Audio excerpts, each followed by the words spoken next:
Eh ben écoute, ouais, ça va super bien. Bon, c'était une nuit plus difficile parce que je suis passé au nord de la zone sans vent, mais j'ai quand même été touché quelques heures.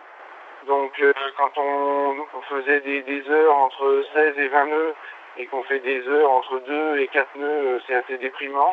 J'ouvre tout juste mes mails, j'ai même des proches qui s'inquiétaient. Comment ça se fait? Qu'est-ce qui t'est arrivé? Pourquoi t'étais à 4 nœuds? Bah, c'est simplement parce qu'il y avait plus de vent, tout le reste va bien, rassurez-vous.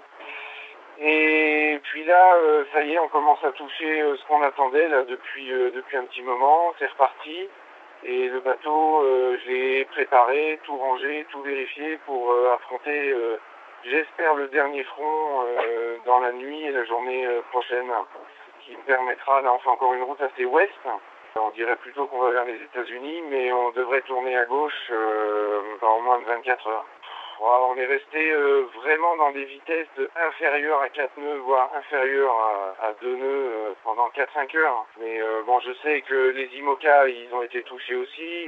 Bon, j'ai pas regardé encore les classements. Je me fais plaisir avec les petits messages des amis que ma femme me transmet, c'est vraiment sympa. Et là, je vais m'occuper de la nave, des classements et de voir un petit peu où ça va. Bon, j'imagine que les autres continuaient d'aller vite, donc les écarts ont dû se resserrer un petit peu, on va voir. Et c'est quelques heures où tu es resté encalminé. Parce que les IMOCA nous disaient, eux, ils se sont un peu arrachés les cheveux pendant cette période-là. Est-ce que toi, ça t'a permis de te reposer ou est-ce que, comme eux, effectivement, tu t'es un peu gratté la tête pour savoir comment essayer de te sortir de là? Ouais, j'ai fait un peu les deux, honnêtement, parce qu'il y a des moments, quand les voiles claquent et que il n'y a pratiquement plus rien, il vaut mieux border, et puis je mets mon matelas à billes dans le cockpit, hein, et puis je dors, et quand les mouvements du bateau sont un petit peu différents, ça me réveille, et j'essaye de faire quelque chose, parce que s'énerver contre le peu de vent, ça n'a jamais fait avancer les bateaux.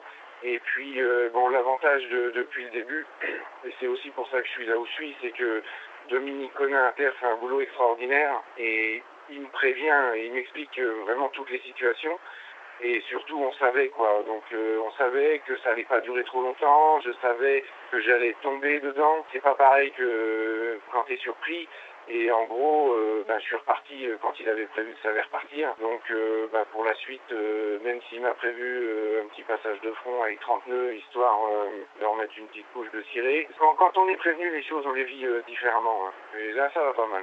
Ouais, j'ai Francky, je l'ai eu par mail aussi, par amitié. On a ce bateau, je le conduis beaucoup en pensant à lui. Et comme je dis depuis le début, c'est autant une passation, une succession que ça n'a pas été une vente de bateau, ça a été beaucoup plus que ça. Et si Francky est fier de ce qu'on fait, je suis très touché. Bah, écoute, sache que c'est le cas parce que il a eu son avarié et dans les premières choses qu'il nous a dit, c'est qu'il était super content de voir qu'au moins un gamin était dans la course et en plus super bien mené. On fait au mieux et quand je m'engage quelque part, j'essaie d'aller au bout.